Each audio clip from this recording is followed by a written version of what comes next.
ایک نوجوان لڑکا حضور کی بارگاہ میں حاضر ہوتا ہے، عرض کرتا ہے یا رسول اللہ صلی اللہ علیہ وسلم کھجوروں کا میرا ایک باغ ہے اور میں چاہتا ہوں کہ وہاں اس باغ کے ارد گرد ایک دیوار بناؤں، لیکن یا رسول اللہ صلی اللہ علیہ وسلم میرا ایک پڑوسی ہے، ہمسایہ ہے، اس کا درخت درمیان میں آ گیا ہے، اگر میں وہ دیوار بناتا ہوں تو اس کا درخت دیوار کے اندر آتا ہے اور دیوار ٹیڑھی ہو جائے گی، یا رسول اللہ صلی اللہ علیہ وسلم میں نے اس سے کہا ہے یہ درخت مجھے بیچ دو، وہ بیچتا بھی نہیں، میں نے پہلے کہا مجھے دے دو، اس نے کہا نہیں دوں گا، میں نے کہا بیچ دو، وہ بیچنے کے لیے بھی تیار نہیں ہے، یا رسول اللہ صلی اللہ علیہ وسلم میری مدد فرمائیے۔ اب وہ یتیم تھا، حضور کی بارگاہ میں حاضر ہوا، نبی کریم صلی اللہ علیہ وآلہ وسلم نے فرمایا اس پڑوسی کو بلاؤ، حضور کی بارگاہ میں حاضر ہوا، حضور نے فرمایا یہ درخت دے دو اس کو، اس نے کہا میں نہیں دیتا یا رسول اللہ صلی اللہ علیہ وسلم، وہ غصے میں تھا، بہت ناراض تھا کہ اس بچے نے حضور کی بارگاہ میں شکایت کیوں کر دی، حضور نے ارشاد فرمایا اس کی رقم لے لو، پیسے لے لو، یہ درخت بیچ دو، اس نے کہا میں بیچتا بھی نہیں ویسے بھی نہیں دیتا، حضور اکرم صلی اللہ علیہ وآلہ وسلم نے ارشاد فرمایا، مسند امام احمد بن حنبل کی روایت ہے،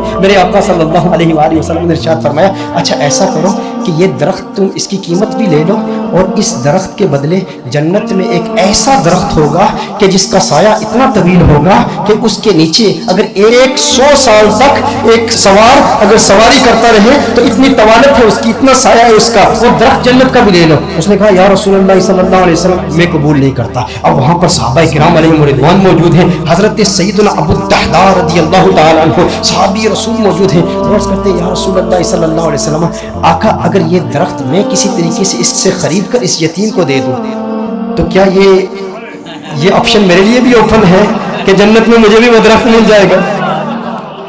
اگر یہ درخت اس کے پڑوسی سے میں خرید کر اس یتیم کو دے دوں، میں کہتا ہوں یتیم سے میرے آقا صلی اللہ علیہ وسلم کو کس قدر پیار ہے، میرے آقا صلی اللہ علیہ وسلم سے عرض کرتا ہے کہ اگر یہ کسی طریقہ سے خرید لوں، خرید کر میں اس یتیم کو دے دوں تو کیا یہ آپشن میرے لیے بھی اوپن ہے؟ نبی کریم صلی اللہ علیہ وسلم نے ارشاد فرمایا ہاں تیرے لیے بھی ہے۔ حضرت ابو الدحداء رضی اللہ تعالی عنہ فوراً اس شخص کے پاس جاتے ہیں، آپ فرماتے ہیں تو مجھے جانتا ہے؟ کہا جانتا ہوں، تو وہی ہے نا جس کے باغ میں 600 کھجور کے بڑے بڑے درخت ہیں، تیرا باغ اتنا مشہور ہے کہ مدینہ منورہ کے بڑے بڑے تاجر تیرے باغ کی کھجوریں کھانے کے انتظار میں رہتے ہیں، اور اس باغ کے اندر پھر اتنا بڑا محل تعمیر کیا ہوا ہے، میٹھے پانی کا کنواں ہے، تو اتنا مشہور بندہ ہے، تیرے باغ کے چرچے تو پورے مدینے میں ہیں، پورے شہر میں ہر بندہ تجھے جانتا ہے۔ اس نے کہا کہ دیکھو کہ اگر تیرے اس ایک درخت کے عوض میں تمہیں اپنے 600 کھجور کے درختوں کا باغ دے دوں تو یہ سودا قبول ہے؟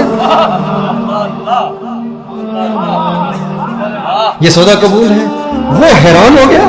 یہ کیسے ہو سکتا ہے؟ ایک درخت اور ادھر اتنا بڑا باغ، ابو الدحداء کیا بات کر رہے ہو؟ کیا واقعی یہ سودا کرنا چاہتے ہو؟ ابو الدحداء رضی اللہ تعالیٰ عنہ نے فرمایا بالکل، وہ میرا پورا باغ تیرا 600 کھجور کے درخت ہیں، اس میں ایک بڑا ہی خوبصورت محل ہے اور اس کے گرد ایک بڑی نمایاں دیوار ہے جو مدینہ منورہ میں دور دور سے نظر آتی ہے، کہا وہ بھی تجھے دے دوں گا، وہ محل بھی تیرا، وہ ساری کھجوروں کے درخت بھی تیرے، وہ سارا باغ بھی تیرا، کس کے عوض؟ ایک درخت۔ کہا ٹھیک ہے، اور حضور کی گواہی میں یہ سودا ہوتا ہے۔ اب ابو الدحداء رضی اللہ تعالیٰ عنہ فوراً وہاں سے جاتے ہیں، اب ان کی جو زوجہ ہے وہ اس باغ کے اندر ہے، باہر سے آواز دیتے ہیں اپنی زوجہ کو، ہے ام دحداء ذرا باہر ہو باہر ہو، میں نے اس باغ کو بیچ دیا ہے۔ اب ام دحداء جانتی ہیں یہ بہت بڑا تاجر ہے، بہت بڑا بزنس مین ہے، خسارے کا سودا نہیں کرتا، کبھی خسارے کا سودا نہیں کرتا۔ ام دحداء نے کہا ہے وہ دحداء کیسے سودا کیا ہے؟ کہا جنت کے ایک درخت کے عوض میں نے بیچا ہے۔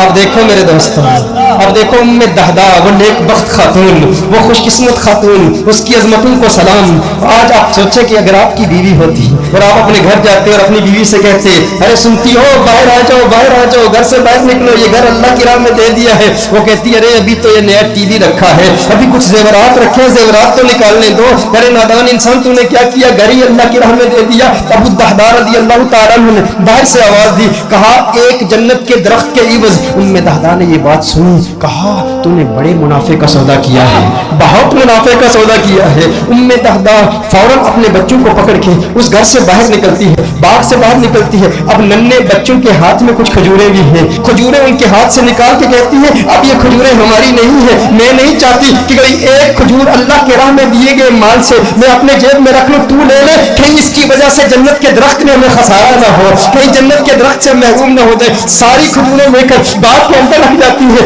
کہا کہ اس کا ایک ننھا بیٹا تھا، اس کے منہ میں ایک کھجور تھی،